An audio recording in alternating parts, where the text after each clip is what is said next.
Hello and welcome to today's webinar where we will be discussing co-design and disability service provisions with you.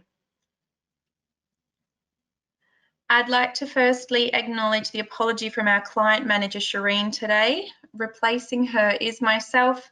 My name is Chanel and I'm working with Aspirico as sales lead.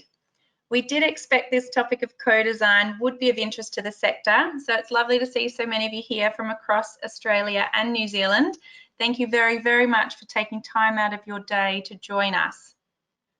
I have a 5-minute slide overview prepared for you, and following that, I'll be handing you over to my colleague Thomas, who will take you through our demo system. If you have any questions, please utilise the chat option available, as Thomas has allocated a couple of minutes at the end to answer any that pop up.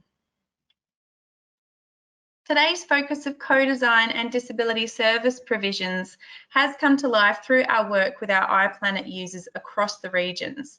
It's become evident that service providers are shifting their focus from what was typically very transactional to now a more outcome-focused standpoint, where people supported are at its centre. A person-centred approach utilises co-design of service delivery with the person supported, not for, because they matter in their care delivery decisions. We've seen a significant shift towards client inclusion through our customers' use of the iplanit client portal. With CRM logic built on a foundation based around people supported, outcomes and goals are measurable and real-life changes occur. This can be achieved without losing focus on risk, maintaining compliance, and any auditing data collection that's required. And we're excited to present this to you in detail today. To know where we're at today, it's essential to recognise where we came from. Although we can all be proud of the services we've provided, we can also aspire to do more and do better.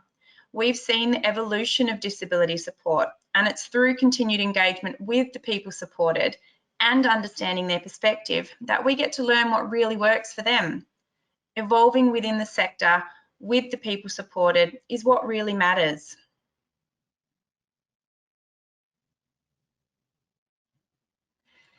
To provide the best person-centred services where co-design can be exercised daily, service providers and people supported must have the right tools and framework available to them. Our focus must shift.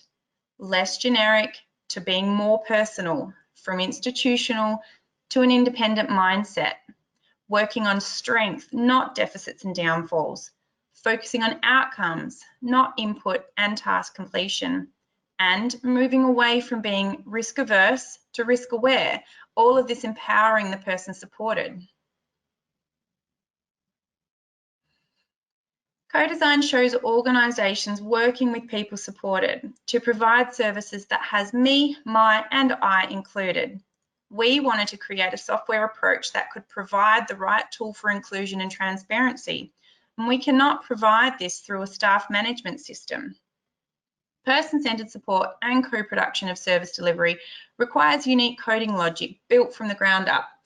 Through the ability to provide personalised services, information sharing, and inviting people supported with their circle of support into the planning process, a service provider is setting themselves apart from the rest.